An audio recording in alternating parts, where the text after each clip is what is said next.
November 24th, 1971. Thanksgiving Eve. Portland International Airport. A man in a dark suit and sunglasses walks up to the Northwest Orient Airlines counter. He's carrying a briefcase. His tie is narrow, black, perfectly knotted. He hands the ticket agent a $20 bill and asks for a one-way ticket to Seattle. The name on the ticket reads Dan Cooper. In less than 3 hours, this man will jump out of a commercial airliner at 10,000 feet, carrying $200,000 in cash, and vanish into a rainstorm over the forests of Washington state. He will never be seen again. For over 50 years, the FBI has searched. Investigators have combed thousands of acres. Scientists have analyzed every shred of evidence. Armchair detectives have built entire theories around a single thread, and yet D.B. Cooper remains a ghost. But here's what haunts me. This isn't just an unsolved mystery. It's a perfect mirror held up to America itself. Because the question isn't really, who was D.B. Cooper? The question is, why do we want him to have survived? Let me take you back to that night. And I promise you, by the end of this, you'll never think about this case the same way again. Northwest Orient, Flight 305 was a Boeing 727. 36 passengers, 6 crew members. A routine 30-minute hop from Portland to Seattle. Passenger 18E. Middle seat, rear of the cabin. The man who bought the ticket as Dan Cooper settled in quietly. He ordered a bourbon and soda. $8. Now, here's the first detail that matters. Bourbon and soda. Not beer. Not whiskey neat. Bourbon and soda is a specific drink. It's what you order when you know you need to stay sharp but want to calm your nerves. Bourbon slows your heart rate. The ritual of sipping it focuses the mind. This was not a man acting on impulse. At approximately 2:50 p.m., shortly after takeoff, Cooper handed flight attendant Florence Schaffner a note. She assumed it was a phone number, a flirtation attempt. She smiled politely and tucked it into her pocket without reading it. Cooper leaned forward. His voice was calm, almost apologetic. "Miss, you'd better look at that note. I have a bomb." Florence Schaffner opened the note. It was written in neat all-capital letters with a felt-tip pen. "I have a bomb in my briefcase.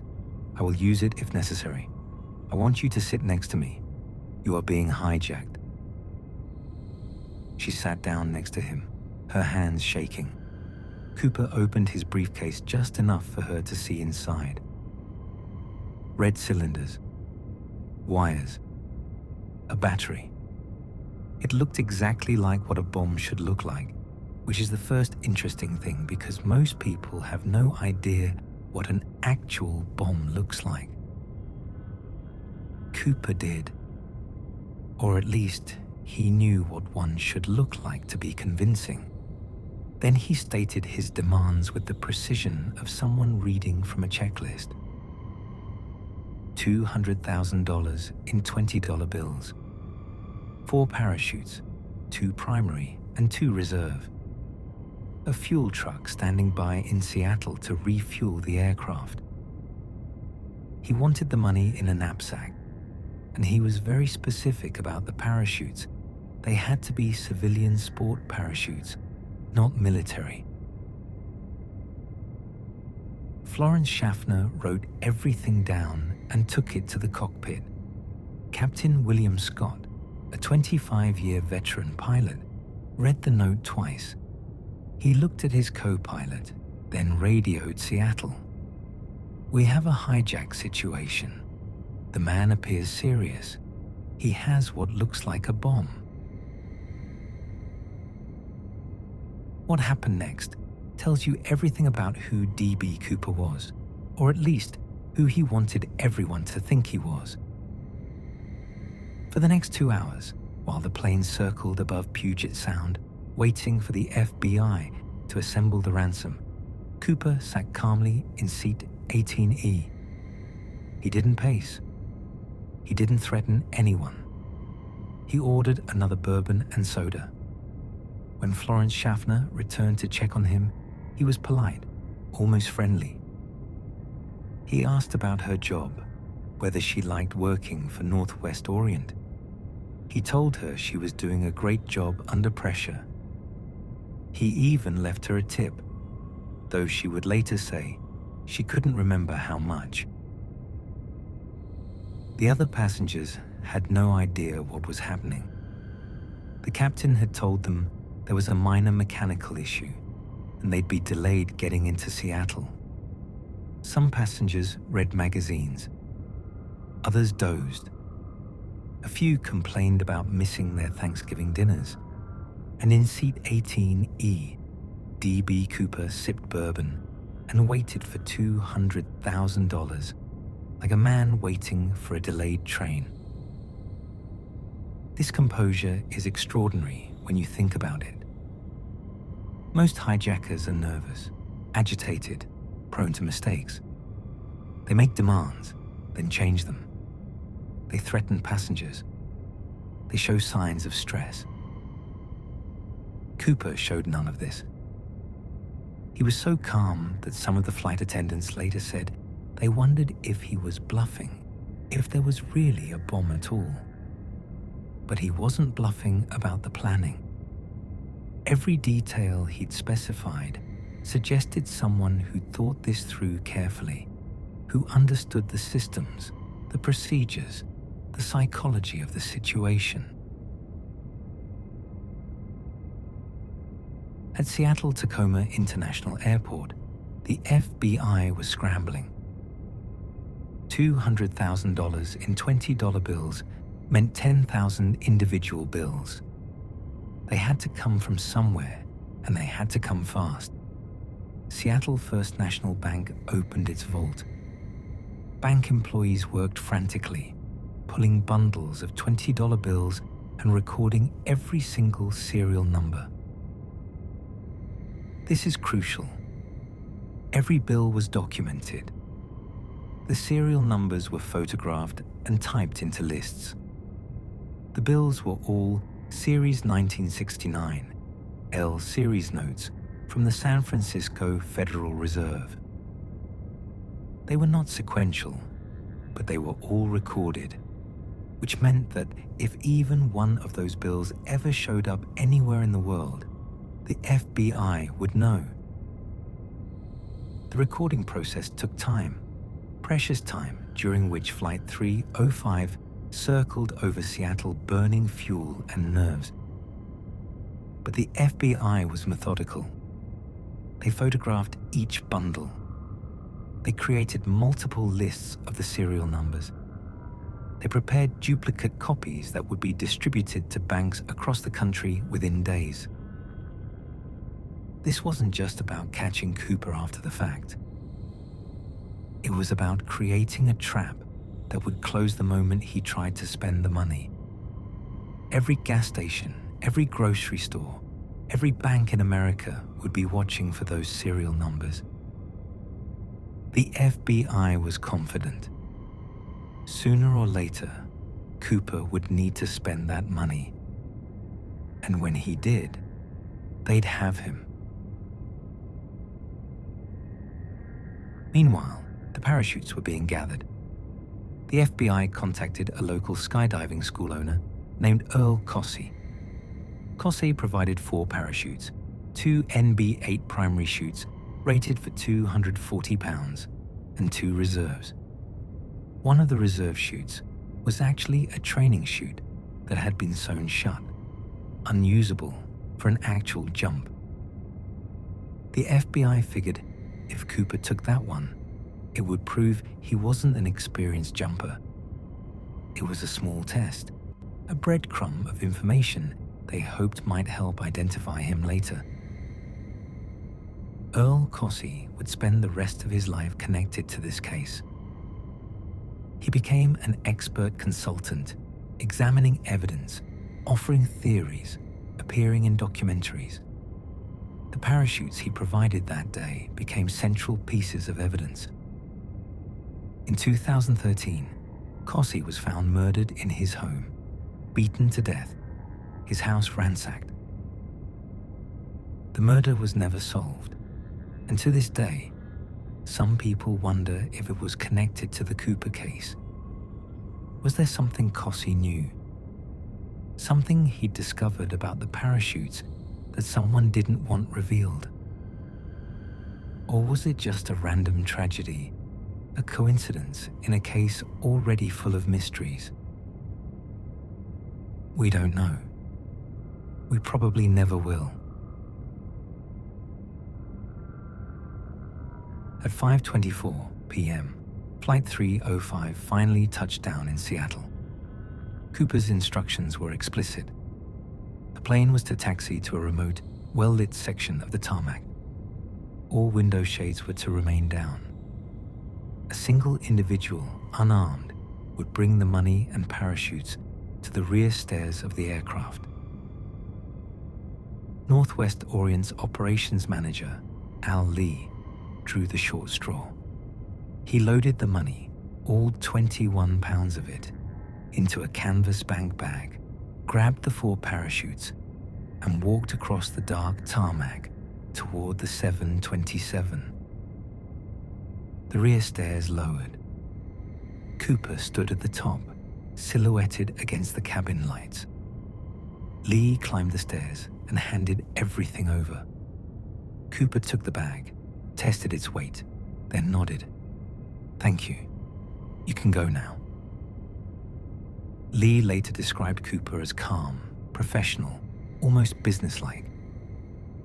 There was no gloating, no excitement. Just a man receiving a delivery, like a package from UPS. Cooper's next demand was simple. All passengers were to be released. The flight attendants too, except for one. He asked for Florence Schaffner to stay, but Captain Scott suggested senior flight attendant Tena Bar instead. Cooper agreed, without argument. 36 passengers filed off the plane, most of them still unaware they'd just been part of the only unsolved hijacking in American history. They walked into the terminal confused about the delay, annoyed about Thanksgiving dinner, and completely oblivious to the man in seat 18E who'd just gotten away with $200,000. One passenger later told reporters he'd been sitting just a few rows ahead of Cooper and hadn't noticed anything unusual. He just seemed like a regular businessman, the passenger said. Quiet, kept to himself. I figured he was going to Seattle for a meeting or something. Now the plane held only 6 people. Captain William Scott, First Officer Robert Ratazak, Flight Engineer Harold Anderson, Flight Attendant Tena Bar, and D.B. Cooper. Cooper gave his next set of instructions, and this is where it becomes clear that whoever this man was, he understood aviation in a way that most people simply don't. He wanted the plane refueled and flown to Mexico City, but he was very specific about how. The cabin was to remain unpressurized. The landing gear was to stay down. The wing flaps were to be set to 15 degrees. The airspeed was not to exceed 170 knots, roughly 200 miles per hour. And the flight was to be conducted at the minimum altitude possible, ideally around 10,000 feet. Captain Scott explained that with those parameters, the 727 couldn't make it all the way to Mexico City without refueling. The reduced airspeed and low altitude would burn fuel at a much higher rate than normal cruise conditions. Cooper thought for a moment, then said, fine, they could refuel in Reno, Nevada. But the flight settings were non-negotiable. Unpressurized, gear down, flaps at 15, low and slow. These aren't random demands. An unpressurized cabin means the rear door can be opened in flight without catastrophic decompression. In a pressurized cabin, opening a door at altitude would create an explosive differential that could tear the door off or cause structural damage. But unpressurized, the door can be opened relatively safely, assuming you can handle the wind and cold. Landing gear down provides stability during a jump. The extended gear creates drag and slightly changes the airflow around the fuselage, making the environment near the rear stairs more predictable. Flaps at 15 degrees reduce airspeed and create a more stable airflow around the fuselage. At higher speeds, or with flaps retracted, the turbulence behind a 727 can be severe enough to cause a parachutist to tumble uncontrollably. And 10,000 feet, that's low enough that you don't need supplemental oxygen, but high enough that you're over the wilderness, away from populated areas. This wasn't a desperate criminal making it up as he went. This was someone who'd calculated every variable. Aviation experts who've analyzed Cooper's demands say they suggest someone with military training, possibly a paratrooper, possibly someone with special forces background. The specifications are too precise, too well informed to come from a casual knowledge of aviation. But here's the thing. Even with perfect specifications, what Cooper was planning was extraordinarily dangerous. Experienced skydivers have called it suicidal. And Cooper had to know that. At 7:36 p.m., Flight 305 took off from Seattle, heading south toward Reno. Cooper told Tena Mucklow to go to the cockpit and stay there. He wanted to be alone in the cabin. She hesitated, then asked if there was anything he needed. Cooper smiled, the first real smile she'd seen from him. "No, miss. You've been very kind. I don't want to inconvenience you any further." Tena Mucklow would later describe this moment in interviews, and you can hear the surrealism of it in her voice. Here was a man who just hijacked an airplane, who was about to jump into a freezing rainstorm with a parachute and $200,000, and he was concerned about inconveniencing her. She walked to the front of the plane and sealed the cockpit door behind her. She was the last person to see D.B. Cooper alive. Or was she? That's the question that's haunted investigators for over 50 years. Did Cooper survive the jump? Did he walk away from this? Or did Tena Mucklow witness the final moments of a man who was about to die in the wilderness? In the cockpit, the crew settled in for what they knew would be an unusual flight. Captain Scott maintained an altitude of 10,000 feet, airspeed at 170 knots, gear down, flaps at 15, just as Cooper had demanded. The flight path took them south from Seattle, roughly following Interstate 5, over some of the most rugged terrain in the Pacific Northwest. At 8 p.m., a warning light flashed in the cockpit. The rear air stair door had been activated. Captain Scott felt the aircraft shudder slightly, a change in air pressure, a shift in weight distribution. He grabbed the intercom. "Is everything okay back there?" Silence. He tried again. Nothing. The crew looked at each other. They knew what was happening. Cooper was opening the door. For the next 13 minutes, the aircraft continued south. The crew couldn't see what was happening in the cabin. They couldn't hear anything over the roar of the engines and the wind. They could only watch the instruments and wait. At approximately 8:13 p.m., the crew felt a sudden upward movement of the tail section, what pilots call a tail bump. It's the oscillation that occurs when a significant weight suddenly leaves the aircraft. The tail rises slightly, then settles. Captain Scott noted the time, 8:13 p.m. Something heavy had left the aircraft. 2 F-106 fighter jets had been shadowing Flight 305 from a distance, but in the darkness and cloud cover, they saw nothing. No parachute, no falling body, just a 727 continuing south through the rain. The fighters couldn't get close enough to visually confirm what was happening without risking their own safety in the storm.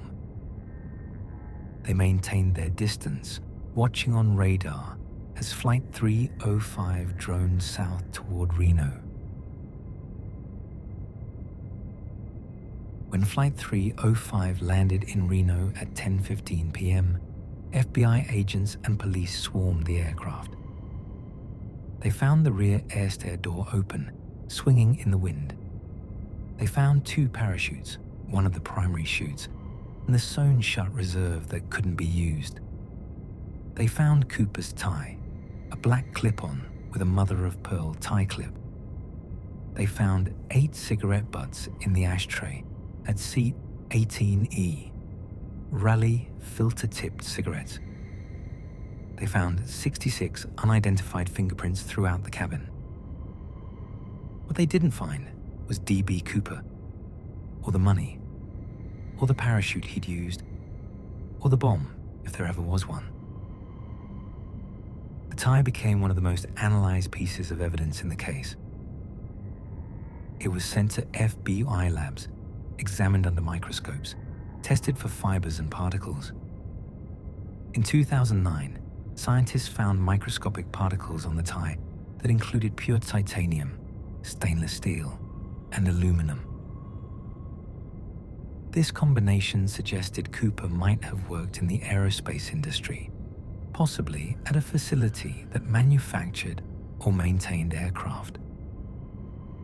The titanium was particularly interesting because in 1971, titanium was primarily used in specialized aerospace applications. It was expensive, difficult to work with, and not common in everyday manufacturing. This led investigators to wonder if Cooper had worked for Boeing or Lockheed or one of the other major aerospace contractors in the Pacific Northwest. But the particle analysis, while intriguing, wasn't conclusive. Titanium particles could have come from many sources. They might not have even been from Cooper. They could have been transferred from another passenger or from the aircraft itself. The cigarette butts were another potential treasure trove of evidence. Raleigh filter-tipped cigarettes were popular in the 1970s, but they were distinctive enough that they might narrow down the suspect pool. More importantly, the cigarettes contained DNA. In later years, as DNA technology advanced, the FBI extracted genetic material from the cigarette butts and created a DNA profile of Cooper. But without a suspect to compare it to, the DNA was just another data point, waiting for a match that might never come. The fingerprints were perhaps the most frustrating piece of evidence. 66 different prints were found in and around seat 18E, on the armrests, the tray table, the overhead bin. But passenger aircraft are touched by hundreds of people: passengers, flight attendants, cleaning crews, maintenance workers. Which prints belonged to Cooper? The FBI had to make educated guesses based on location and position. They isolated what they believed were Cooper's prints and ran them through every database available. No matches. Whoever Cooper was, he'd never been fingerprinted by law enforcement, never served in the military under his real name, never been arrested, never applied for certain government jobs that required fingerprinting. Or the prints they'd isolated weren't actually his. Somewhere over the dense forests of southwestern Washington, a man had jumped into a freezing rainstorm carrying 21 pounds of cash. And then he was gone. The manhunt that followed was the largest and most intensive in FBI history up to that point. Based on the flight path and the estimated time of the jump, 8:13 p.m., investigators calculated that Cooper had exited the aircraft somewhere over the Cascade Mountains, near the town of Ariel, Washington, along the Lewis River. They used the aircraft's speed, heading, and wind data to triangulate a probable landing zone. The search area was massive, roughly 800 square miles of rugged, heavily forested terrain. Some of it was old-growth forest, so dense that sunlight barely reached the ground. Giant Douglas firs, some over 200 feet tall, their canopies so thick they created a twilight world below. Some of it was steep, mountainous ravines, rivers cutting through rock, slopes so severe that climbing them required ropes and equipment. And in late November, it was cold, wet, and unforgiving. Temperatures at night dropped below freezing. Rain came in sheets, turning the forest floor into mud. Visibility was measured in feet, not miles. The FBI deployed helicopters, ground teams, tracking dogs, and even Army Reserve units. They searched logging roads, riverbeds, and hillsides. They interviewed residents, checked hospitals, and monitored police reports for any sign of an injured man stumbling out of the woods. They found nothing. No parachute. No body. Not a single $20 bill. The helicopters flew grid patterns, pilots scanning the forest canopy for any sign of a parachute caught in the trees. The distinctive white and orange of a deployed chute should have been visible from the air, a bright splash of color against the dark green of the forest. But they saw nothing. Ground teams hiked through the wilderness, following game trails, checking clearings, looking for disturbed earth or broken branches that might indicate a landing site.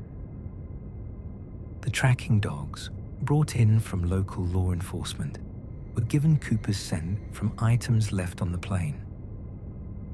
But in the rain and wind, scents don't last. The dogs found nothing. Over the following months, the search continued sporadically. Volunteers joined the effort, amateur treasure hunters and curious locals drawn by the mystery and the money. Some people believed Cooper had survived and was living under a new identity. Others were convinced he'd died and his body was somewhere in the forest, hidden by terrain and time. The FBI issued bulletins to banks across the country, asking them to watch for bills with the recorded serial numbers. They created a system where tellers could quickly check large deposits against the Cooper list. They checked millions of transactions, monitored currency exchanges, tracked deposits in border towns and major cities. Nothing. Not a single one of the 10,000 bills ever appeared in circulation. This was baffling. If Cooper had survived, why wasn't he spending the money? $200,000 in 1971 was a fortune. You could buy a house, start a business, live comfortably for years. But you can't do any of that if the money is sitting in a hole in the ground or stuffed in a mattress. Eventually, you have to spend it. And when you do, someone will notice. Unless you can't spend it because you're dead. Or unless you're so disciplined, so patient, that you're willing to wait decades before touching it. Or unless you have another source of income, and the Cooper money is just a trophy, a souvenir of the night you became a legend.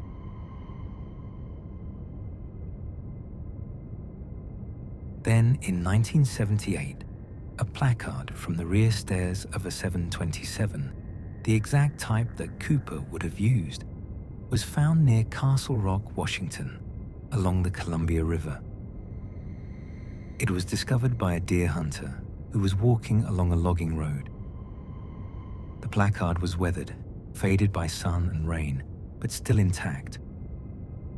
It had landed about 13 miles from the suspected jump zone. Was it from Flight 305? The FBI couldn't say for certain. Boeing manufactured thousands of 727s, and they all had similar placards. But the location was consistent with debris drifting downstream or being carried by wind. If the placard had been torn off during Cooper's jump, it would have become airborne, tumbling through the storm.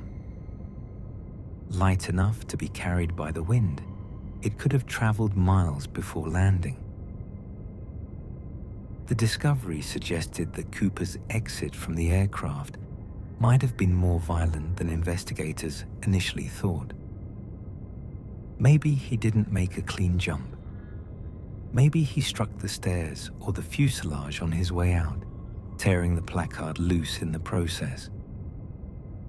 That kind of impact could have caused serious injury or even knocked him unconscious before he hit the ground. And then, in February 1980, something happened that changed everything. 8-year-old Brian Ingram was on a family camping trip along the Columbia River near a place called Tena Bar, about 9 miles downstream from Vancouver, Washington. Tena Bar is a sandy beach area, popular with picnickers and campers, a quiet spot where the river widens and slows. Brian was digging a fire pit in the sand when his hand hit something solid, something that felt like bundles of paper.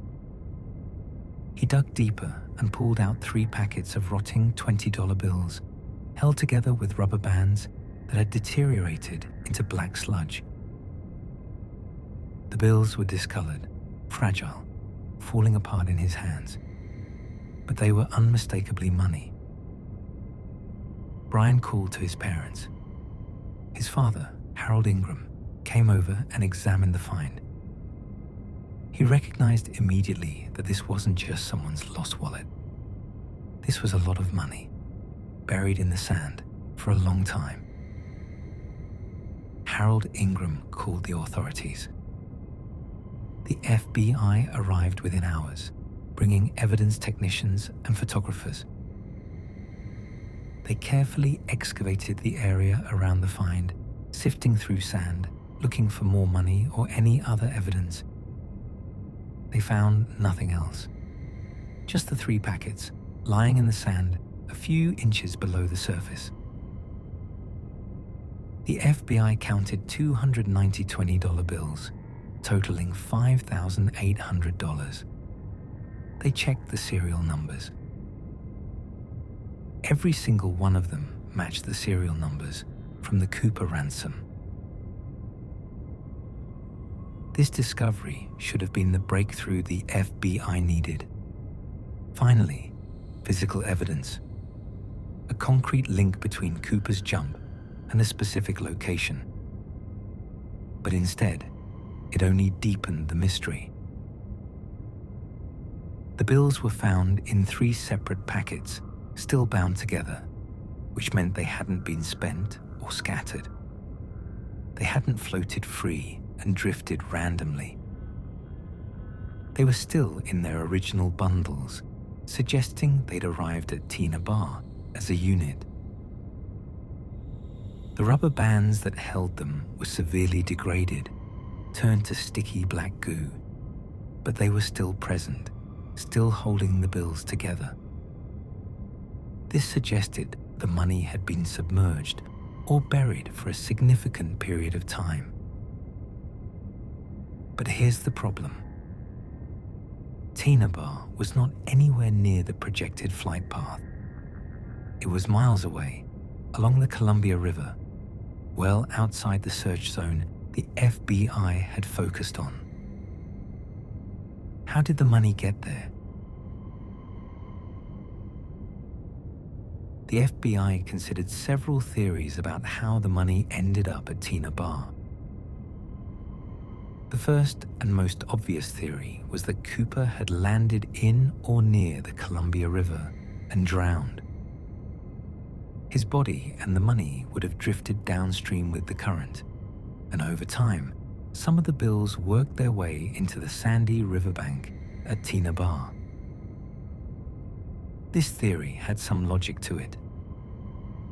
The Columbia River is a massive waterway, and in 1971, parts of it were wild and dangerous.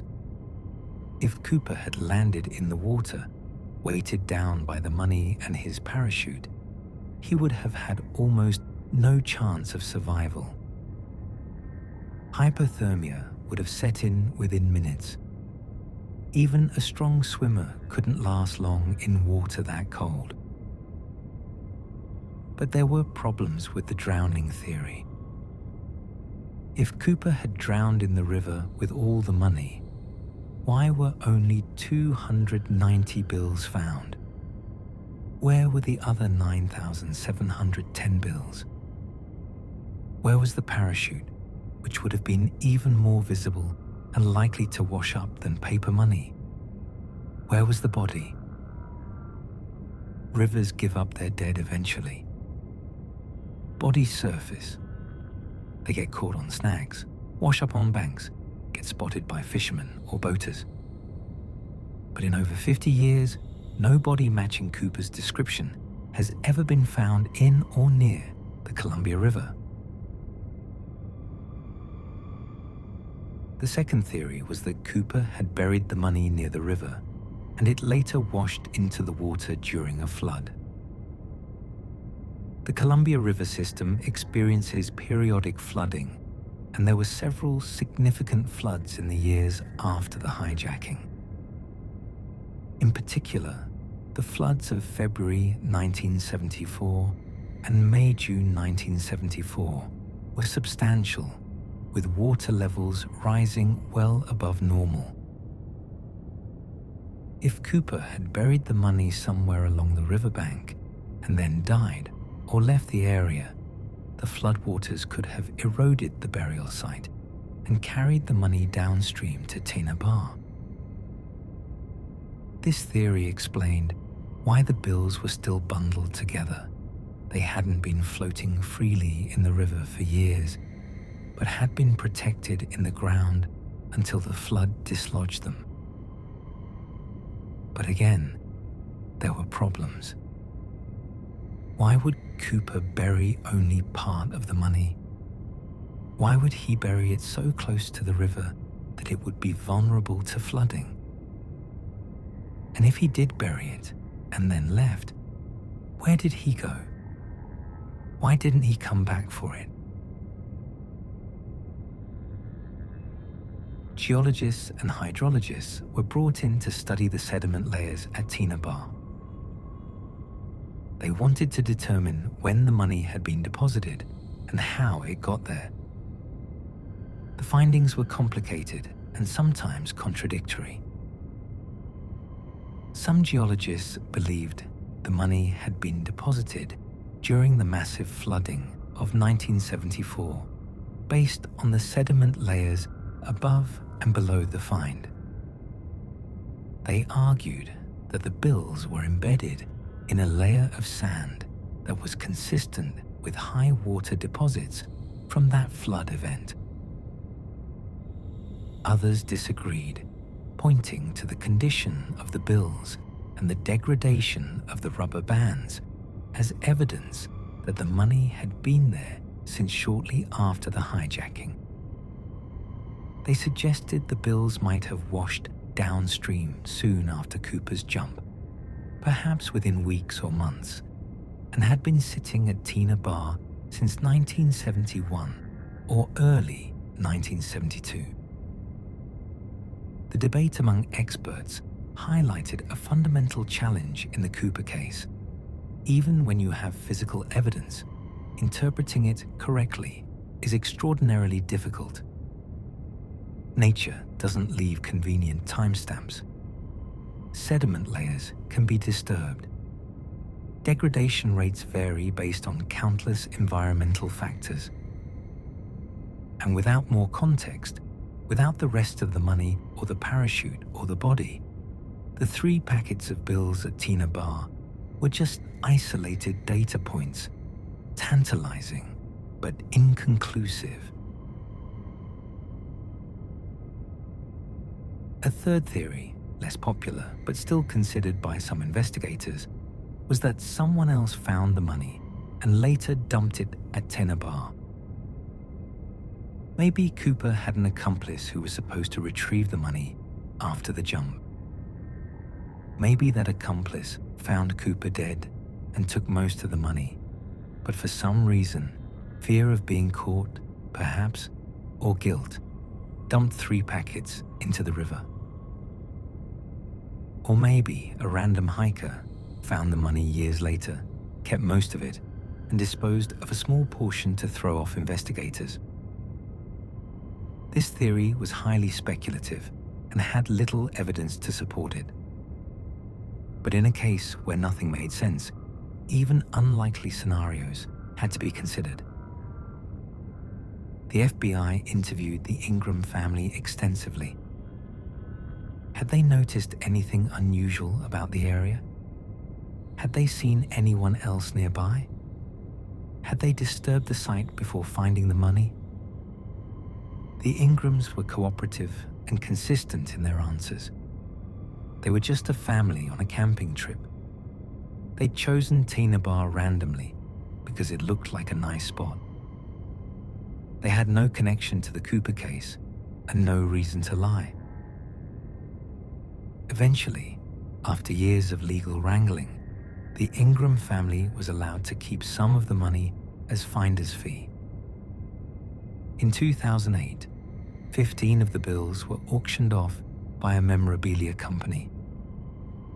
Collectors paid thousands of dollars per bill, far more than their face value, because they were pieces of history, tangible links to one of America's greatest unsolved mysteries.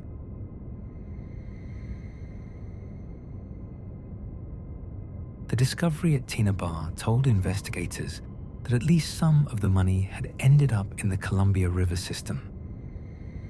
But it didn't tell them whether Cooper was alive or dead. It didn't tell them how the money got there or where the rest of it might be. And perhaps most frustratingly, it didn't bring them any closer to identifying who D.B. Cooper actually was. Over the decades, the FBI pursued hundreds of suspects, and each one seemed promising until they weren't. Let me walk you through some of the most compelling candidates, because understanding why each one failed to be definitively proven or disproven tells you something important about the nature of this mystery. Richard Floyd McCoy Jr. was perhaps the most intriguing suspect. Just 5 months after the Cooper hijacking, on April 7th, 1972, McCoy pulled off a nearly identical crime. He boarded United Airlines Flight 855 in Denver, handed a flight attendant a note demanding $500,000 and parachutes, and showed her a hand grenade. The note was remarkably similar to Cooper's, typewritten, specific, professional. McCoy's demands were precise: the money in $20 bills, 4 parachutes, and specific flight parameters. When the plane landed in San Francisco to collect the ransom, McCoy released the passengers, just like Cooper had. Then he ordered the plane to take off again, heading for Provo, Utah, flying low and slow. Somewhere over Utah, McCoy jumped out of the rear stairs with the money and parachutes. Unlike Cooper, McCoy was caught within 72 hours. The FBI had quickly identified him through witness descriptions and physical evidence left on the plane. He was a former Green Beret and an experienced skydiver. He knew exactly what he was doing. The similarities to the Cooper case were striking. Same method, same polite demeanor, same attention to detail. Both men wore business suits. Both used the rear stairs of the aircraft for their exit.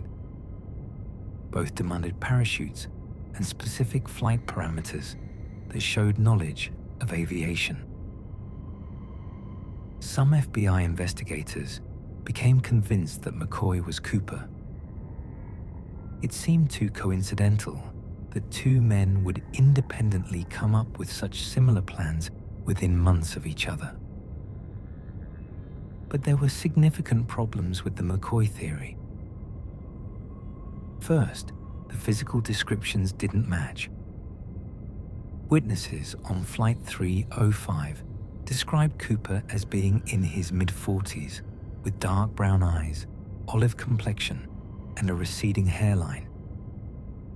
McCoy was 29 years old in 1971 with bright blue eyes and a full head of hair. The age discrepancy alone was substantial. Could witnesses have been that far off in estimating Cooper's age? Possibly, but it seemed unlikely that multiple trained flight attendants who spent hours with Cooper would all be wrong by 15 years. Second, McCoy had a solid alibi for Thanksgiving Eve, 1971. He was in Las Vegas with his family, and multiple people, including his wife Karen, confirmed this. Now, alibis can be fabricated, especially by family members. But the FBI investigated thoroughly and couldn't find any holes in McCoy's whereabouts during the critical time period. Third, when McCoy's home was searched after his arrest for the 1972 hijacking, none of the Cooper ransom money was found. Not a single bill with a matching serial number. McCoy had spent some of his own ransom money, which led to his capture, but nothing from the Cooper case appeared. And finally, McCoy consistently denied being Cooper.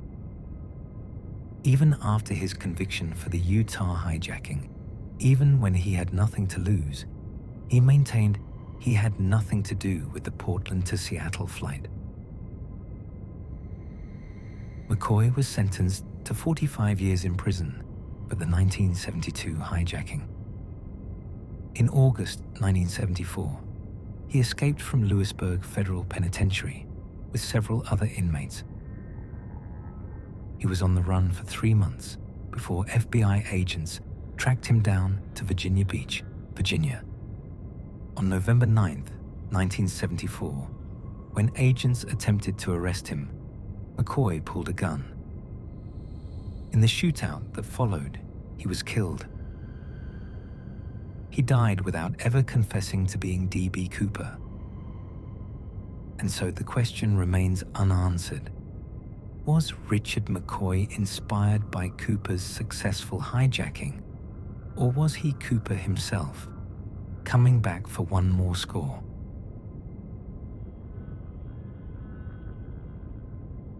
Another compelling suspect was Kenneth Christiansen. Christiansen had been a paratrooper in World War II and later worked as a purser and flight attendant for Northwest Orient Airlines, the same airline Cooper hijacked.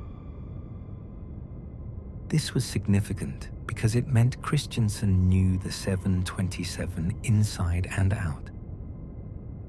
He knew where the emergency exits were, how the rear stairs operated, what the cockpit procedures would be during a hijacking.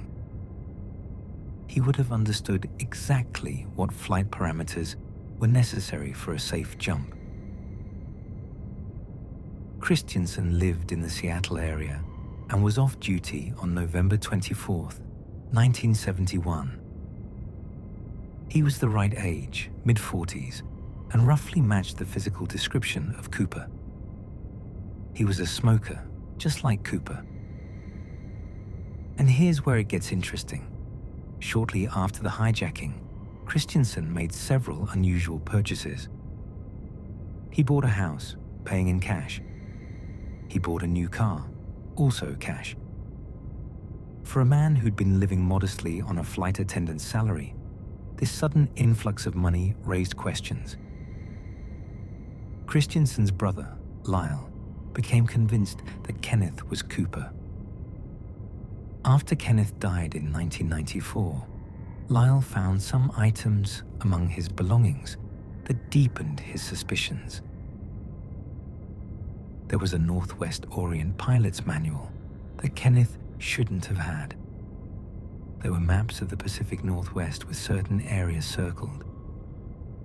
And according to Lyle, on his deathbed, Kenneth had said something cryptic. "There's something you should know, but I can't tell you." Lyle spent years trying to prove his brother was Cooper. He contacted the FBI, appeared in documentaries, and laid out his case to anyone who would listen. The FBI investigated Kenneth Christiansen as a suspect. They compared photographs of Christiansen to the composite sketches of Cooper. There were some similarities, but also some clear differences. They attempted to extract DNA from items that had belonged to Christiansen, hoping to compare it to the DNA recovered from Cooper's tie. The results were inconclusive. The DNA samples were degraded, and the technology at the time couldn't provide a definitive match or exclusion. They checked Christiansen's fingerprints, which were on file from his time in the military. They didn't match any of the prints recovered from Flight 305. But as I mentioned earlier, identifying which prints on the plane actually belonged to Cooper was always problematic. It's possible the FBI was comparing Christiansen's prints to prints that weren't actually Cooper's. The cash purchases Christiansen made after the hijacking were investigated. The FBI tried to determine where the money came from. It turned out that Christiansen had received an inheritance from a relative who died in early 1972. The timing was close enough to the hijacking that it initially seemed suspicious. But when investigators looked into the inheritance, it checked out. There was a legitimate paper trail showing the transfer of funds from the deceased relative's estate to Christiansen. So the sudden wealth had a plausible explanation that had nothing to do with hijacking an airplane. In the end, Kenneth Christiansen remained an intriguing possibility, but not a confirmed match. The circumstantial evidence was suggestive: the right background, the right knowledge, the right location, the right age. But circumstantial evidence isn't proof. And without a confession, without conclusive DNA or fingerprints, without any of the ransom money tied to him, Christiansen joined the long list of possibles who couldn't be definitively confirmed or ruled out.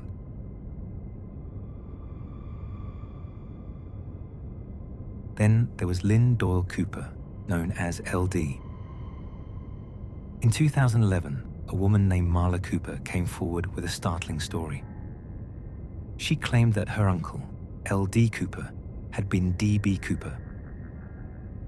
Marla recalled a Thanksgiving gathering in 1971. She was 8 years old at the time, when several of her uncles, including LD, had gone on what they called a turkey hunting trip. They left on Thanksgiving Eve and returned the next day, Thanksgiving Day, looking disheveled and injured. Marla remembered LD in particular because he had scratches and bruises on his face and his clothes were dirty and torn. She remembered the adults speaking in hushed tones and one of her uncles, possibly LD, muttering something about a Thanksgiving caper that didn't go as planned. At the time, Marla didn't think much of it. She was a child. Adults did mysterious things. But years later, after watching a documentary about DB Cooper, memories clicked into place. The timing, the injuries, the cryptic comments, and the name, Cooper. Marla did some research on her uncle. LD Cooper had been a Korean War veteran with paratrooper training. He was from Oregon and knew the Pacific Northwest well. He was the right age, in his 40s, in 1971. He had dark hair and a slim build. According to family members, LD was quiet, meticulous, and calm under pressure. He was the kind of man who planned things carefully and didn't act impulsively. Marla became convinced and contacted the FBI with her story. The FBI took her claim seriously and investigated. They interviewed other family members to corroborate Marla's memories. Some family members remembered the Thanksgiving incident similarly to Marla. Others had different memories or no memory of it at all. The problem was that LD Cooper had died in 1999, making DNA comparison impossible from his body. The FBI tried to locate personal items that might contain his DNA, things he'd touched or used, but the search was complicated. They did manage to obtain fingerprints from LD Cooper's military records.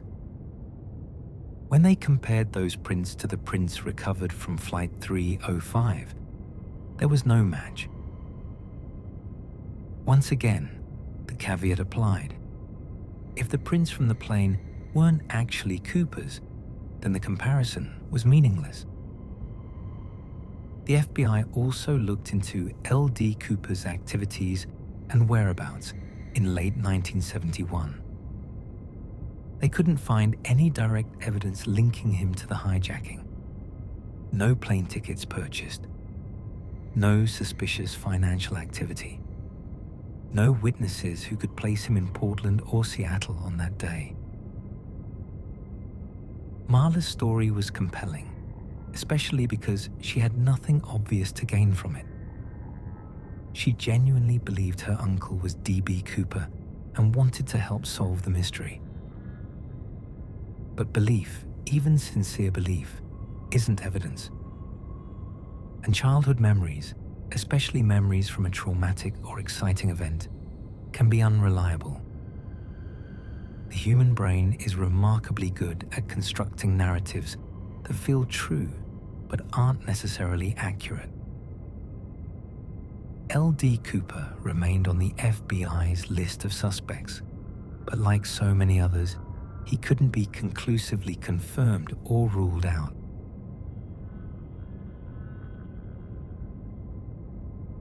There were others, dozens of them, each with their own compelling story. Robert Rackstraw was a former Army pilot and explosives expert with Special Forces training.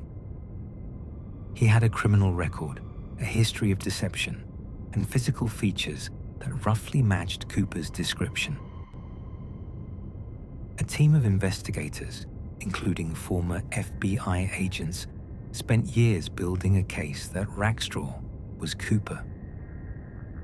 They claimed to have decoded messages that Rackstraw had sent to newspapers after the hijacking, taunting investigators. But the evidence was circumstantial and often speculative. Rackstraw himself denied being Cooper, and when he died in 2019, the mystery died with him, unresolved. Dwayne Webber was another intriguing candidate. According to his wife Jo, Dwayne confessed to being Cooper on his deathbed in 1995. She claimed he said, "I am Dan Cooper," using the original name from the ticket, not the media-invented D.B. Cooper. Jo Webber believed her husband's confession and spent years trying to prove it. She noted that Dwayne had a criminal history, had been in the military, and had lived in the Pacific Northwest. But when the FBI investigated, they found problems. Webber's fingerprints didn't match. His physical description was off. And there was no evidence linking him to the hijacking beyond his alleged deathbed confession, which could have been delirium, fantasy, or a last cruel joke. Barbara Dayton presented a unique twist on the case. Dayton was a transgender woman who had transitioned in the 1960s and worked as a pilot and skydiver. Friends claimed that Dayton had confessed to being Cooper at various times, always while drinking, and always recanting the next day. Dayton had the aviation knowledge, the parachuting experience, and was living in the Seattle area in 1971. But again, the physical description didn't match, and there was no hard evidence. Dayton's story raised an interesting question, though. Had investigators been too narrow in their assumptions about who Cooper might be? Had they overlooked possibilities because they didn't fit conventional profiles?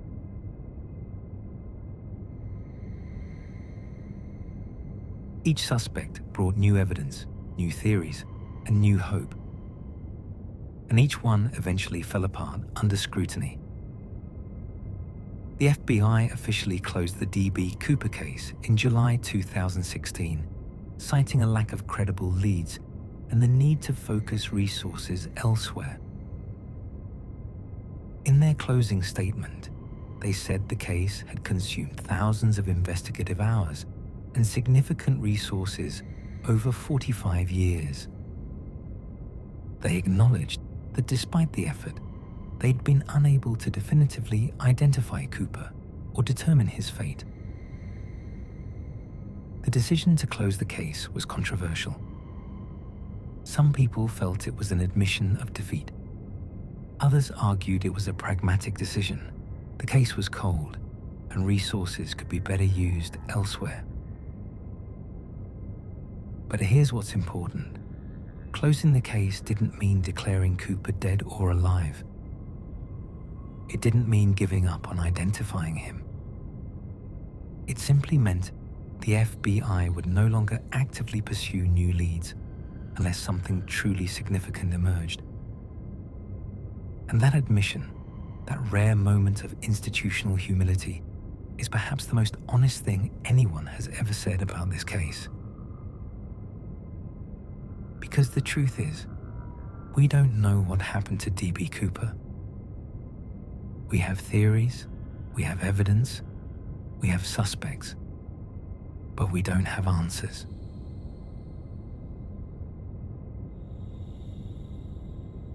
So let's talk about what we do know.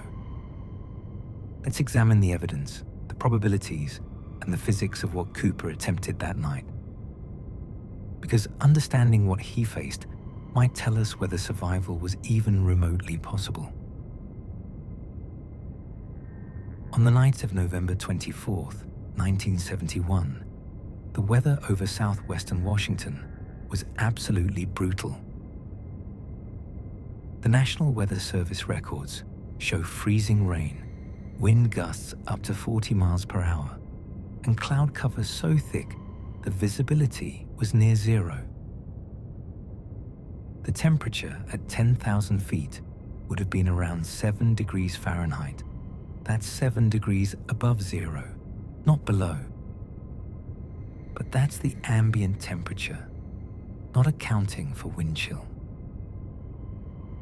With the aircraft moving at 170 knots, about 196 miles per hour, and factoring in the wind, the effective wind chill was somewhere around negative 70 degrees Fahrenheit. Think about that for a moment. Negative 70 degrees. At that temperature, exposed skin freezes in minutes. Your fingers and toes go numb almost immediately. Your ability to grip anything, to manipulate equipment, to think clearly, begins to deteriorate rapidly. And Cooper was wearing a business suit. A thin raincoat, which witnesses described as a lightweight trench coat. Loafers, dress shoes with smooth leather soles. No gloves, no goggles, no helmet, no jumpsuit or insulated clothing of any kind. Experienced skydivers have looked at the conditions Cooper faced and used words like suicidal, insane, impossible.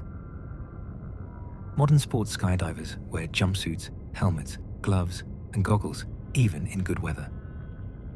They jump in daylight, with ground support, with radios, with GPS, with reserve parachutes. Cooper had none of these things. The parachute he took was an NB6, a military surplus model with a 28-foot canopy. It was a round canopy design, meaning it had no steering capability.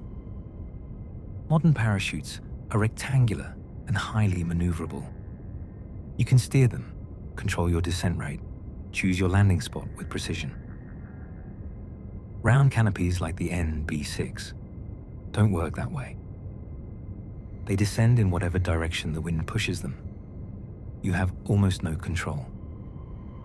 You're at the mercy of the wind, the weather, and luck. In the conditions over Washington that night, with 40-mile-per-hour winds, Cooper would have been pushed miles off course from wherever he intended to land.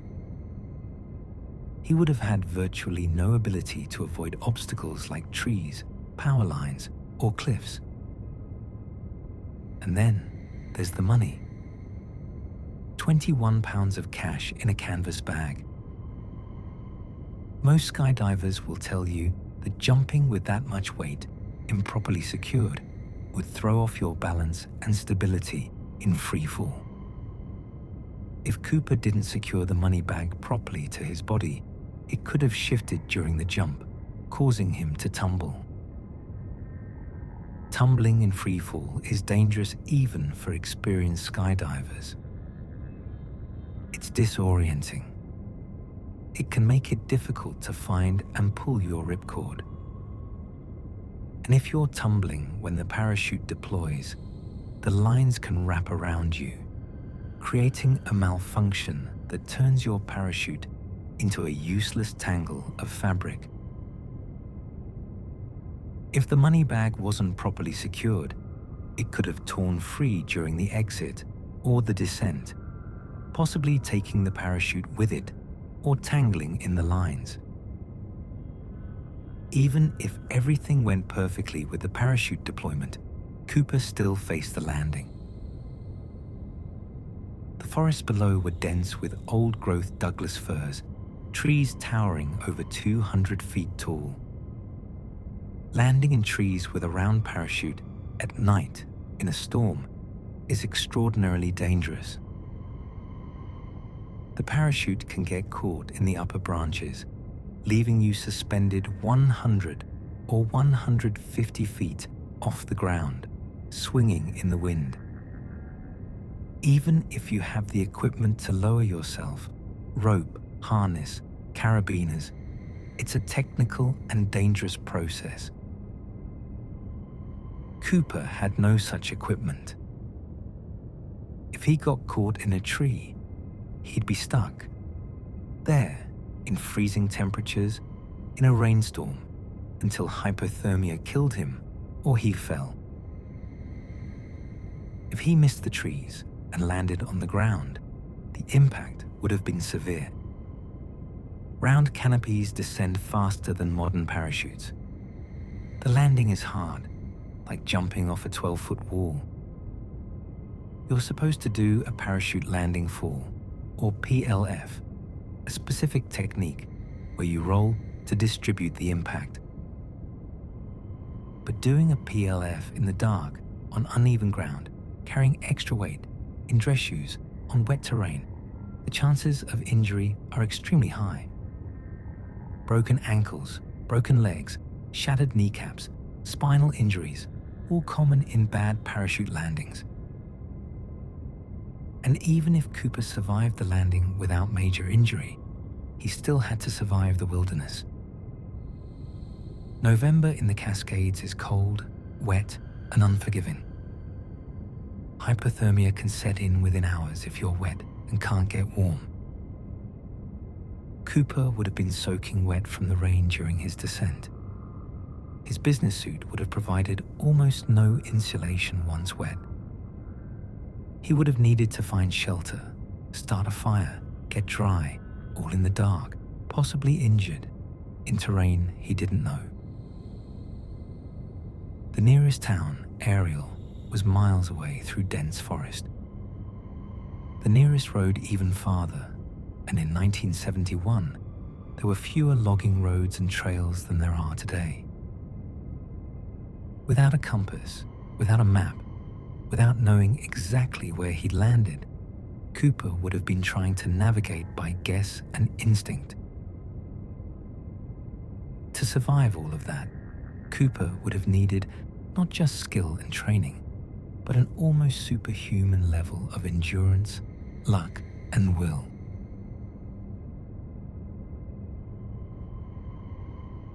FBI experts who analyzed the jump estimated Cooper's chances of survival at less than 1%. Some put it even lower, 1 in 1,000, or 1 in 10,000. The combination of factors, the weather, the equipment, the terrain, the time of day, all worked against him. And yet, there's a part of this story that doesn't fit the narrative of a doomed man making a desperate gamble. Cooper's behavior throughout the hijacking suggests someone who had thought this through, someone who understood the risks and believed he could manage them. Consider his demand for 4 parachutes. Why 4? The FBI initially thought it was because Cooper planned to take hostages and wanted parachutes for them, which would force the authorities to provide functioning chutes rather than sabotaged ones. If you demand 1 parachute, the FBI might give you one with a faulty ripcord or tangled lines, knowing you'll die when you jump. But if you demand 4 parachutes and imply you might take hostages, they can't risk giving you bad equipment because innocent people might use those chutes. It was a clever bit of psychological manipulation. But Cooper released all the hostages. He jumped alone. So why did he take 2 parachutes? Some experts now believe Cooper took the second parachute because he planned to cannibalize it for parts. Maybe he used the second canopy as a cargo chute for the money, attaching it to the bag to slow its descent separately. Maybe he used the suspension lines from the second chute to secure the money to his body more effectively. Maybe he had a plan that required components from both chutes. That would explain why he took 2 and left behind 1 primary chute and the sewn-shut reserve. He took what he needed and discarded the rest. This suggests planning, forethought, technical knowledge, not the actions of a desperate man making it up as he goes. Then there's his choice of flight parameters. Cooper's insistence on 170 knots, flaps at 15 degrees, and 10,000 feet altitude weren't random. These settings minimized his exit velocity and gave him the best possible conditions for a successful jump given the constraints. A faster airspeed would have made exiting the aircraft more dangerous. The force of the wind in the slipstream increases exponentially with speed. At 300 knots, normal cruise speed for a 727, the wind force would be powerful enough to slam someone against the aircraft or rip equipment away. At 170 knots, the wind is still dangerous, but manageable for someone with training and preparation. A higher altitude would have subjected Cooper to even colder temperatures and required oxygen. At 30,000 feet, normal cruising altitude, the temperature is around -50 degrees Fahrenheit before wind chill, and the air is thin enough that unconsciousness occurs within seconds without supplemental oxygen. 10,000 feet was high enough to be over wilderness, away from population centers where he might be spotted, but low enough to avoid the worst altitude-related problems. Cooper chose the parameters that maximize his odds, which suggests he understood aviation and parachuting well enough to make informed, rational decisions. And then there's the timing. Cooper jumped at night, in a storm, over wilderness. Why? The obvious answer is that darkness and bad weather reduced the chances of being spotted. The F-106 fighter jets shadowing the plane couldn't see him in the clouds and rain. Ground observers wouldn't spot a parachute in the dark. But there's another possibility that's been discussed by investigators and amateur sleuths for decades. What if Cooper had accomplices on the ground? What if there was a vehicle waiting on a logging road, headlights off, engine running, ready to extract him the moment he landed? The storm would have provided perfect cover. No witnesses, no aerial surveillance. Just a man, stepping out of the rain into a waiting vehicle and disappearing into the night. The accomplice theory has always been controversial because there's no direct evidence for it. The FBI found no reports of suspicious vehicles in the area that night. No tire tracks, no witnesses. No one has ever come forward with information about helping Cooper. But absence of evidence is not evidence of absence. If Cooper was as smart as he appears to have been, he would have covered his tracks. He would have chosen a remote logging road that wouldn't be noticed. He would have made sure his accomplices understood the need for absolute secrecy. And if he paid them well, possibly with some of the ransom money, they'd have every incentive to keep quiet. It's speculation, of course. Entirely speculation. But it's the kind of speculation that makes sense when you consider how thoroughly Cooper planned everything else.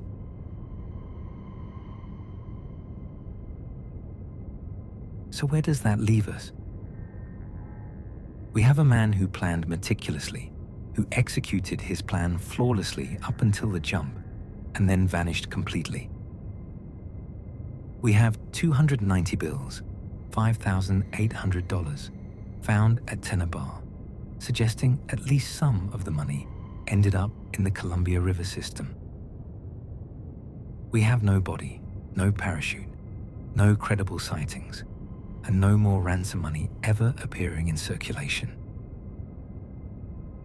We have physics and probability and expert opinion all saying Cooper should be dead. And we have an enduring cultural fascination that insists he might have survived. Here's what I think haunts people about this case. What makes it more than just another unsolved crime? It's not really about the money. $200,000 in 1971 is worth about $1.5 million today. That's a significant amount, sure, but it's not the kind of fortune that defines a life or changes the world. It's not even about the hijacking itself. Hijackings were disturbingly common in that era. Between 1968 and 1972, there were over 130 hijackings of US commercial aircraft. The phenomenon was so prevalent, it had a nickname, skyjacking. Most hijackings involved demands to be flown to Cuba. Some involved ransom demands. Many ended with arrests. A few ended in tragedy. Cooper's hijacking was just one among many, and not even the most dramatic or violent. No one was hurt. The passengers barely knew what was happening. It was, in some ways, the politest hijacking in history. What makes D.B. Cooper different, what makes his story endure, is the escape. In an age of surveillance, databases, facial recognition, GPS tracking, and digital footprints, D.B. Cooper represents something we've lost. The possibility of disappearing. He walked into Portland International Airport as an anonymous man. He bought a ticket with cash using a fake name. No one asked for ID because that wasn't required in 1971. He committed a federal crime in front of dozens of witnesses. And then he opened a door and stepped into the void. No social security number to trace because he never used his real one. No credit card records because he paid cash. No security cameras because they weren't common in airports yet. No cell phone pings because cell phones didn't exist. No internet history because there was no internet. Just a man, a parachute, $200,000, and the night. In 1971, it was still possible to be truly anonymous. It was still possible to live without leaving a trail. It was still possible to vanish into the cracks of a society that hadn't yet wired itself into a surveillance state. And I think, on some deep level, we romanticize that. We live in a world where every purchase leaves a record. Every movement can be tracked through our phones. Every interaction, every search, every click leaves a digital footprint. Our faces are scanned at airports. Our locations are recorded by GPS. Our communications are archived on servers. The idea of disappearing, truly disappearing, of stepping out of the grid and into anonymity is almost impossible now. D.B. Cooper did the impossible. He became a ghost. And that's why we want him to have survived. Not because he was a good person. He wasn't. He was a criminal who terrorized innocent people and threatened their lives for money. Not because he deserved to get away with it, but because his survival would mean that escape is still possible. That the system isn't perfect. That there are still mysteries the most powerful investigative agency in the world can't solve. That there are still places where a person can disappear and never be found. It's a fantasy, maybe. A comforting myth. But it's a fantasy that speaks to something fundamental in human nature. the desire for freedom, the dream of escape, the possibility of reinvention. D.B. Cooper, whoever he was, represents the idea that you can leave your old life behind and become someone new. And in a world that feels increasingly deterministic, increasingly monitored, increasingly locked into patterns and systems, that idea has power.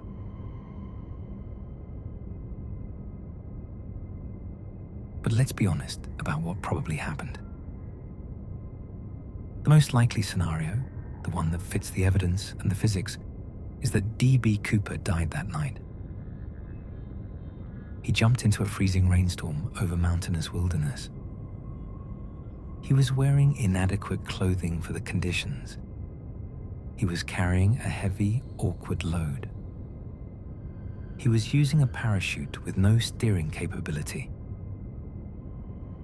He probably landed in the forest, possibly in trees, and was either killed on impact or died shortly afterward from injuries and exposure. The forest would have made finding his body extraordinarily difficult. Dense undergrowth, steep terrain, vast areas that are rarely visited by humans. His body would have decomposed over the years, scattered by animals, absorbed back into the earth. The parachute would have rotted away, nylon degrading in the rain and sun and freezing winters. The money, most of it, probably ended up in the river or was buried under decades of forest debris and sediment. The 3 packets found at Tena Bar might have washed downstream during one of the floods, carried by currents until they settled in the sand where Brian Ingram found them 9 years later. Or maybe Cooper made it to the river before he died, tried to hide the money, and succumbed to hypothermia before he could get to safety. We'll probably never know for certain. The forests of southwestern Washington have kept their secret for over 50 years, and they're unlikely to give it up now. And yet, there's a small, stubborn part of me that wonders, what if Cooper was smarter than we think? What if he really did have help, a carefully planned extraction, accomplices who never talked? What if he planned not just the hijacking, but the escape, the new identity, the quiet life in some small town where no one would think to look?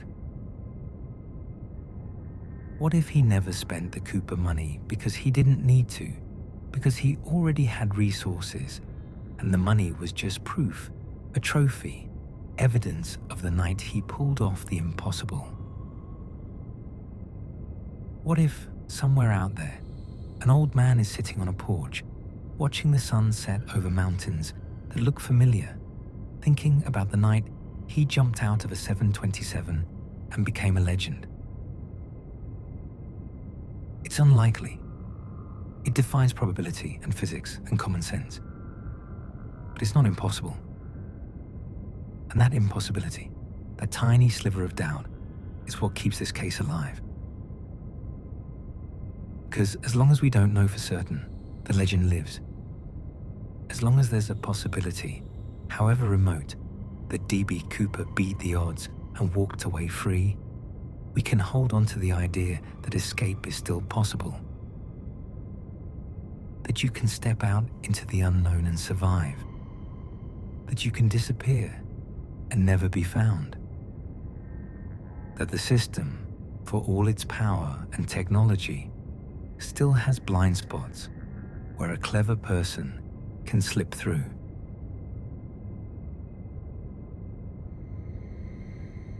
On Thanksgiving Eve, if you're ever flying over the Pacific Northwest, look out the window as you pass over the forests of Washington.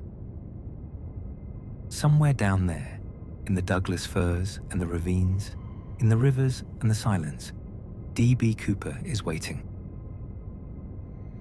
Maybe as bones scattered in the underbrush, slowly returning to the earth. Maybe as a mystery the forest will never surrender, a secret held in soil and stone. Or maybe, just maybe, as a man who pulled off the impossible and walked away free, who lived out his days under a different name, who took the secret to his grave, and who left behind only questions. We'll probably never know the truth. And perhaps that's exactly how it should be. Because in the end, D.B. Cooper isn't really about a hijacking or a parachute jump or $200,000.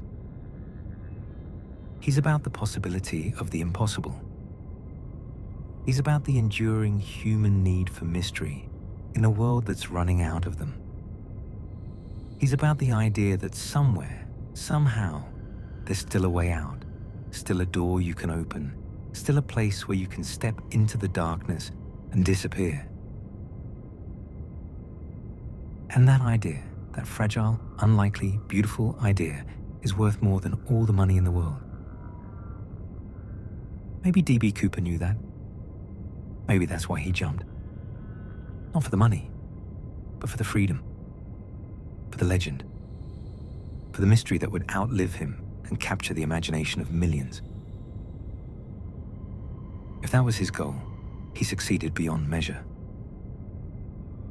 D.B. Cooper, whoever you were, wherever you are, you became exactly what you wanted to be. Immortal, unknowable, free.